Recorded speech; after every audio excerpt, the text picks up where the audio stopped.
और कोई ऐसी चीज़ें थीं जो सोनाली उसके इशारों पर।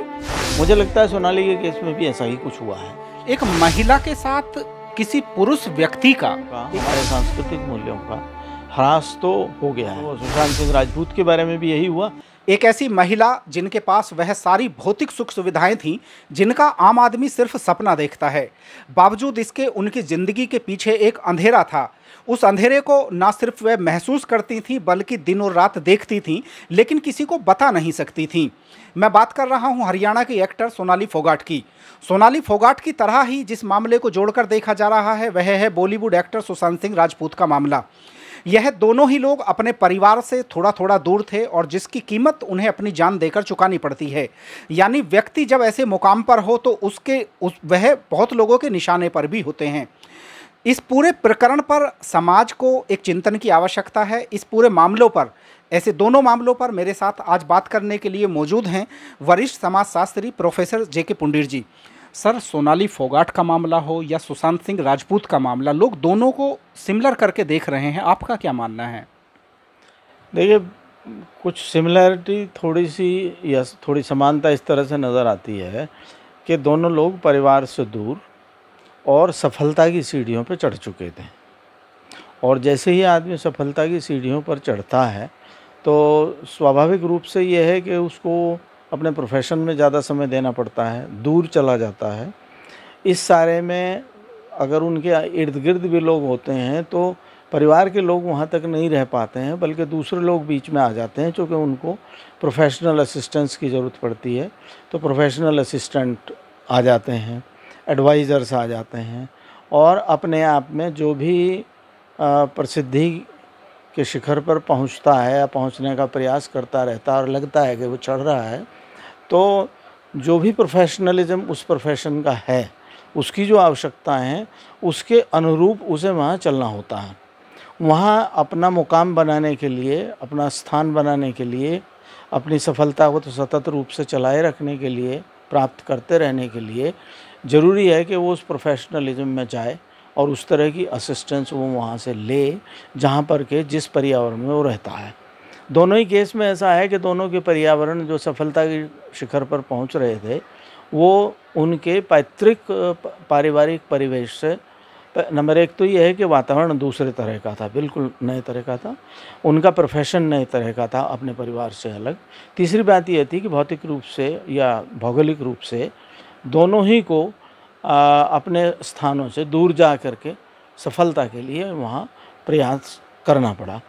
तो इसके कारण एक तो यह है कि थोड़े बहुत जो तार संबंधों के बने रहते हैं परिवार के साथ में, परिवार के लोगों के साथ में, माता पिता के साथ में और रिश्तेदारों के साथ में और अपने वहाँ के सखाओं के साथ में, वो तार धीरे धीरे कमज़ोर पड़ते जाते हैं, संपर्क की संभावनाएं कम होती चली जाती। लेकिन कुछ लोग बीच में ऐसे आ जाते हैं, उन तारों को और भी ज़्यादा तोड़ने का प्रयास करते हैं, जैसा कि सोनाली फोगाट वाले मामले में उनके पीए सुधीर सांगवान जब से उनकी ज़िंदगी में दाखिल होते हैं वह उनके परिवार से रिश्ते ख़राब करने का प्रयास करते हैं, या जो लोग उनके विश्वास पात्र थे उनकी ज़िंदगी से उन्हें दूर कर देते हैं।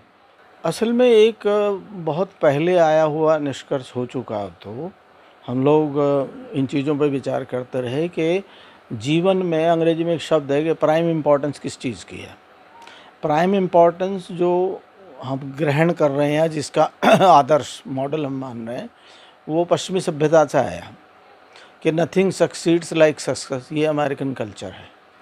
तो सफलता प्राप्त करने के लिए जो भी साधन प्रयोग में लाना पड़े, जैसे भी काम करना पड़े, उसमें लोग लग जाते हैं। और उसमें लग जाने से जो एक अंग्रेजी का शब्द है प्राइमोर्डियल टाइज। प्राइमोर्डियल टाइज का मतलब है कि जहाँ प्रारंभ से आप रहे हैं, जहाँ खुल के आप बात कर सकते हैं, जहाँ दिल से कुछ लोगों का आपसे लगाव है और आपका भी दिल से उनसे लगाव है, तो वो टाइज जो हैं उस पर्यावरण से जो नए परिवेश में चले गए तो वो टाइज टूट जाती हैं। आज ज़माने में अगर एक परिवर्तन कहा जाए तो मुख्य रूप से ये है कि आर्थिक पक्ष की भूमिका बाकी सब चीज़ों से बढ़ के हो गई है, और जब उस सफलता की और आदमी अग्रसर होता है तो उन सामाजिक संबंधों को जो उसे सहज भाव से रखते, ऑफ कोर्स वहाँ शायद उसको जो है उतनी आर्थिक रूप से सफलता ना मिलती, दूसरी सफलता नाम की होती, वो नाम की सफलता उतनी ना मिलती, और एक नए व्यवसाय में वहाँ उस तरह से स्थापित ना होते। तो वहाँ जाने के लिए जो भी कुछ हुआ है, एक पुराने परिवेश से हट करके एक नए परिवेश में स्थापित होना। एक पौधा एक जगह से निकल करके वो दूसरे परिवेश में जा कर के जड़ जमाए, और उस जड़ों को जमाने में, उसे बड़ा होने में समय लगता है। उस बड़ा होने में कहा कि जो नया परिवेश है, उस नए परिवेश की आवश्यकताओं के अनुसार लोगों से संपर्क होते हैं, संबंध होते हैं, रखना पड़ता है, उस प्रोफेशन की रिक्वायरमेंट के मुताबिक चलना पड़ता है, तो निश्चित रूप से धीरे धीरे वो कम हो जाता है। जो सोनाली फोगाट वाला मामला है, एक ऐसी महिला जिनके पति इस दुनिया में नहीं होते, एक ऐसी महिला जो अपनी बेटी की परवरिश कर रही होती हैं, उनके पास प्रॉपर्टी भी अच्छी खासी है। ऐसे में जो व्यक्ति सुधीर सांगवान उनकी ज़िंदगी में दाखिल हुआ, जैसा कि उनके परिवार वालों का आरोप है, उसके बाद उन्होंने सोनाली को पूरी तरह से कब्जे में लेने का प्रयास किया, और कोई ऐसी चीज़ें थीं जो सोनाली उसके इशारों पर एक तरह से चल रही थी।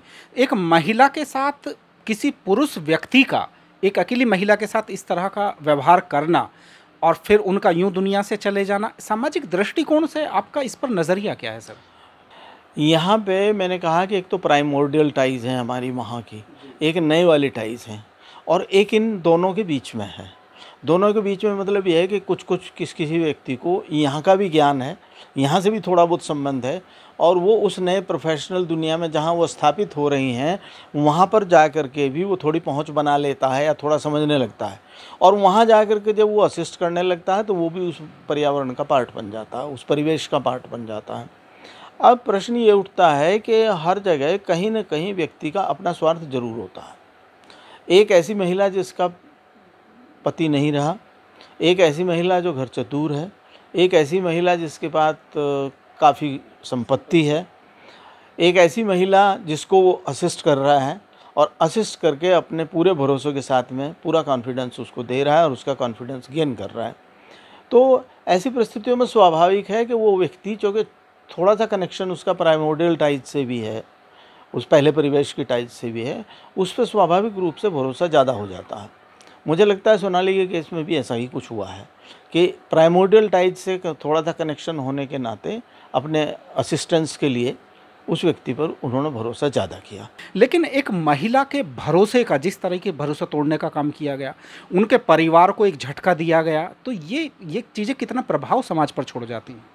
देखिए, जो समाज के सामान्य नियम हैं, मुख्य रूप से सामान्य नियम समाज ग्रहण करता है हमारे धर्म ग्रंथों से।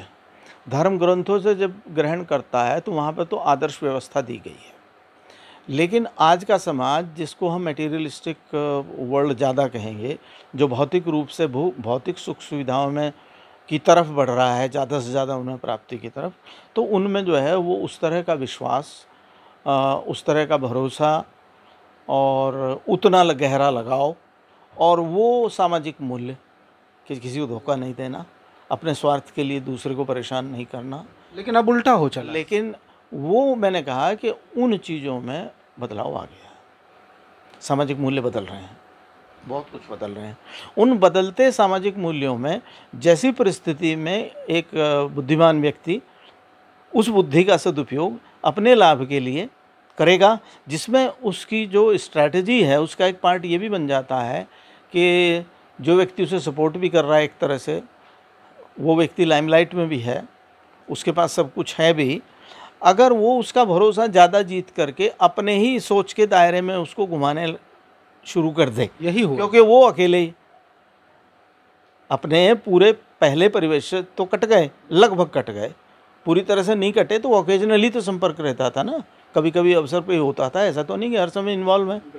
तो उस सारे में ज़्यादा इंटरेक्शन, ज़्यादा अंतक्रिया, ज़्यादा व्यवहार, ज़्यादा बातचीत तो उसी व्यक्ति से होगी जो दोनों परिवेश को मिला करके आपके साथ है, और वो अपनापन उसमें ज़्यादा जागृत होता है, स्वयं में भी जागृत होता है, और वो दिखाता भी ज़्यादा है।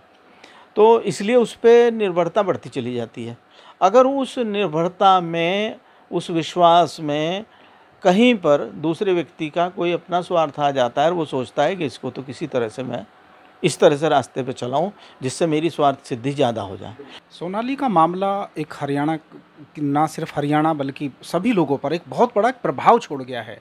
इस मामले में उसका परिवार सीबीआई इंक्वायरी की मांग करता है और वह लोग चाहते हैं दूध का दूध और पानी का पानी हो। लेकिन उस महिला के साथ जो हुआ उसका प्रत्येक व्यक्ति को अफसोस है। ऐसे में इस मामले में न्याय कितना ज़्यादा ज़रूरी हो जाता है, ना सिर्फ उसके परिवार के लिए बल्कि समाज के लिए भी।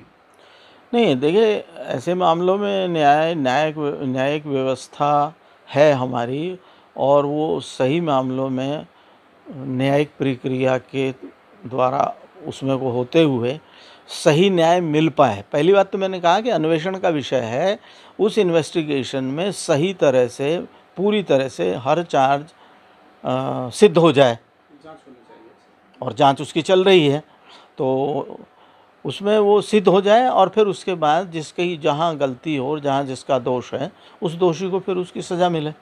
उस सीमा तक, उस अंत तक हमारी प्रशासनिक और न्यायिक व्यवस्था को केस को पहुंचाना चाहिए, और ये बड़े फेमस केस बन जाते हैं जो और तमाम केसों के लिए भी उदाहरण बनते हैं, नज़ीर बनते हैं। उसका भी सीखेंगे, उससे भी ये संदेश मिलेगा कि भाई इतना एक्सट्रीम पर नहीं जाना चाहिए, इतना आइसोलेशन में नहीं पहुंचना चाहिए, समाज से इतना अलग हटके अपने से, और ऐसे आइसोलेशन में पहुंच करके नए परिवेश में जाके खो जाना, ये सब के लिए उचित नहीं है। तो कोई भी इस तरह के परिवेश से जाके दूसरे परिवेश में जब जाएगा तो कितनी बार सोचेगा, सावधानी लेगा, सावधानी बरतेगा। ये उम्मीद है कि ऐसा भी एक पॉजिटिव रेफरेंस हमें इन उदाहरणों से मिले, इन घटनाओं से मिलेगा। सोनाली फोगाट केस में एक बात बहुत साफ है कि यदि सोनाली फोगाट ने आंखें बंद करके अपने पीए सुधीर सांगवान पर भरोसा ना किया होता, उसकी हर बात को ना माना होता, अच्छे बुरे की उन्होंने अपने विवेक से पहचान करने की क्षमता को कायम रखा होता, तो यह सच है कि सोनाली फोगाट आज जिंदा होती। ज़रूरत इस तरह के प्रकरण से हमारे समाज को सबक लेने की है। दोस्तों, इस वीडियो पर आपकी क्या राय है? कमेंट बॉक्स में आप भी अपनी राय ज़रूर दीजिए।